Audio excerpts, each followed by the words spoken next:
Hi everyone, today we are going to report about the use of negative words in statutory construction.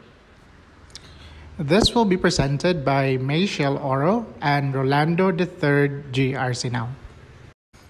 For our illustrative case, we have Manolo P. Fule versus the Honorable Court of Appeals. The facts of the case are as follows.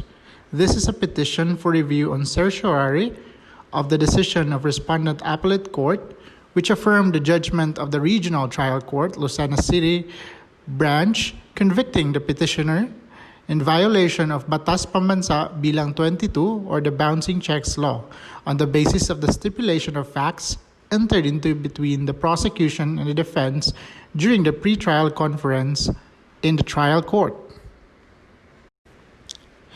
At the hearing of August 23, 1985, only the prosecution presented its evidence.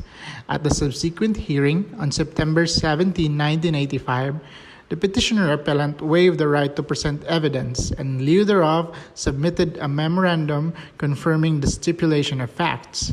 The trial court convicted the petitioner-appellant on appeal. Our Respondent Appellate Court upheld the stipulation of facts and affirmed the judgment of conviction. Hence, this recourse, with petitioner-appellant contending that the Honorable Respondent Court of Appeals erred in the decision of the Regional Trial Court convicting the petitioner of the offense charged, despite the cold fact that the basis of the conviction was based solely on the stipulation of facts made during the pretrial on August 8, 1985, which was not signed by the petitioner nor his counsel. However, Section 4 on the Rules of Criminal Procedure states that pretrial agreements must be signed.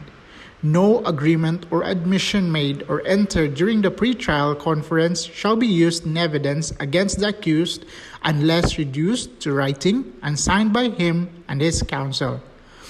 Having been effective since January 1, 1985, the above rule is applicable in this case. Now, the issue in this case is whether or not the omission of the signature of the accused and his counsel, as mandatorily required by the rules, renders the stipulation of facts inadmissible as evidence. The ruling of the court is yes.